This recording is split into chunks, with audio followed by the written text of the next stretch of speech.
안녕하세요, 김은찬 변호사입니다. 2026년 새해를 맞이해서 개인회생 절차에 들어가는 비용을 총정리해보는 시간 다시 한번 가져보도록 하겠습니다. 개인회생 진행하기 위해서는 여러 항목들의 비용이 필요한데요. 일단 우선 항목별로 좀 정리해서 설명을 드리면, 먼저 첫 번째로 채무자분들께서 납부하셔야 되는 비용은 인지대랑 송달료예요. 인지대 같은 경우는 사건을 맡기기 위해서 법원에다가 납부하는 사법서비스 비용이라고 보시면 될 것 같고, 그 해당 비용은 27,000원으로 정해져 있어요. 그래서 이 해당 비용 같은 경우는 사실 어느 곳에서 진행하던 간에 개인회생을 진행하기 위해서 반드시 필요한 비용이라고 보시면 될 것 같고요. 두 번째로 법원에 납부하는 비용은 송달료예요. 송달료는 쉽게 설명해서 우편 비용이라고 보면 될 것 같은데, 우리가 개인회생을 진행하기 위해서는 개인회생 진행한다는 사실을 채권사들에게 통지를 해야 되잖아요. 법원이 그걸 우편으로 통지를 하게 되는데 해당 비용을 채무자가 납부를 해야 돼요. 그래서 우편을 보낼 때마다 채무자가 비용을 납부하면은 굉장히 좀 번거롭겠죠. 그래서 이제 법원에서는 일정한 우편 비용을 먼저 선납을 하도록 하고 있는데요. 해당 이제 비용이 정해져 있어요. 그래서 채권자 수에다가 8회분을 곱하고요. 거기다가 10회분을 더해서 송달료를 책정을 하게 돼 있어요. 그래서 만약에 채권자 한 명이라고 가정을 해보겠습니다. 그러면 채권자 한 명에다가 8회분, 8 곱하고 그 다음에 10회분을 더하게 되면은 18회분의 송달료를 우선 납부를 해야 되는 거겠죠. 그리고 1회 송달료 같은 경우는 작년에 증액이 됐어요. 그래서 원래 5,200원이었는데 5,500원으로 증액이 되었어요. 그래서 한번 계산을 해보면은요, 일단 아까 말씀드렸듯이 채권자 한 명의 경우에는 18회분의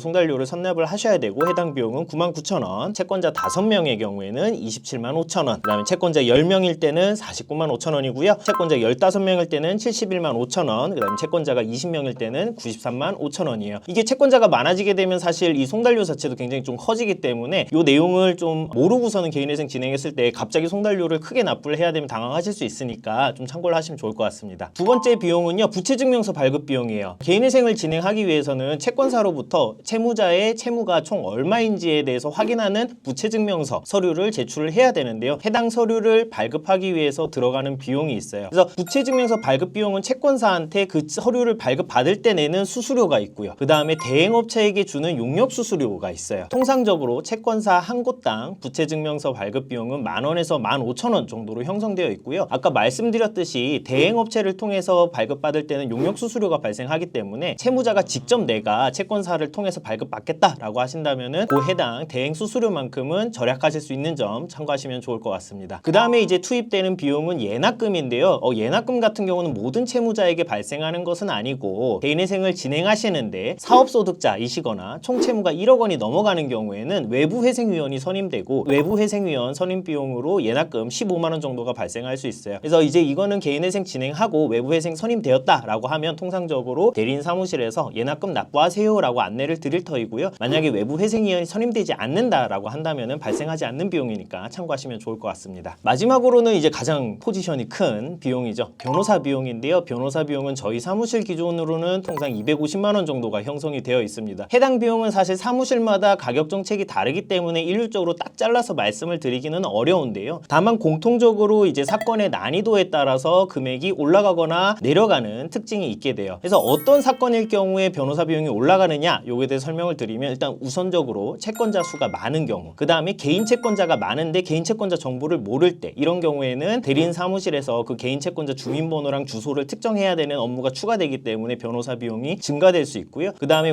편파 변제라든가 주식 코인, 배우자 재산 문제 등과 같이 법원의 보정이 예상이 되고 그에 따라서 법리적인 다툼을 해야 되는 경우에도 변호사 비용은 증액이 되게 됩니다. 이외에도 분양권 해지를 해야 된다든가 채권사의 조율 사무가 추가되는 사건들이 있어요. 이제 그런 경우에는 사실은 개인회생 절차도 중요하지만 채권사와의 대응도 굉장히 중요하기 때문에 이런 경우도 변호사 비용이 증액되는 특징이 있고요. 이런 점을 이제 좀 참고하시면은 좀 좋을 것 같아요. 많은 분들이 변호사 비용을 납부를 할 때 내가 지금 돈이 없어서 개인회생 진행을 하는데 변호사 비용으로 몇백만 원에 해당하는 금액을 당장에 융통하기 굉장히 어렵거든요. 그래서 통상의 많은 변호사 사무실에서는 분납을 할 수 있도록 그렇게 안내를 드리고 있어요. 그런데 이제 일부 사무실에서는 개인회생 대출을 받으시라라고 안내를 드리는 경우가 있는데, 사실 개인회생 대출을 권하는 사무실은 제가 생각했을 때는 좀 적절하지 않다라고 생각을 하고요. 왜 그러냐면은 개인회생 대출이 조금만 알아보시면 아시겠지만 이율도 굉장히 높고, 이 부분은 사실 개인회생 채권에서 탕감이 되는 채무도 아니에요. 그래서 개인회생 대출을 좀 권한다면은 그 선택에 있어서 좀 신중하게 판단을 하는 것이 좋겠다라는 말씀을 드리고요. 또 많은 분들이 이거 여쭤보셔요. 개인회생을 진행을 할 때 신용카드로 변호사 비용을 결제를 하고 요거 채권에 추가시켜서 탕감 받으면 안 되나요? 라고 질문을 주시는데, 이런 경우에는 카드사에서 뭐 사기라든가 이런 경우로 좀 문제제기를 할 수 있기 때문에 권해드리지는 않고 있습니다. 그리고 이제 그런 리스크도 사실 충분히 이제 고지를 드리고 이제 채무자들께서 이제 결정을 하도록 하고 있는데, 일단 원칙적으로는 변호사 비용은 좀 분납을 하는 형태로 하셔서 내가 이제 처리할 수 있는 범위 내에서 진행을 하시는 게 권장된다라는 말씀을 드립니다.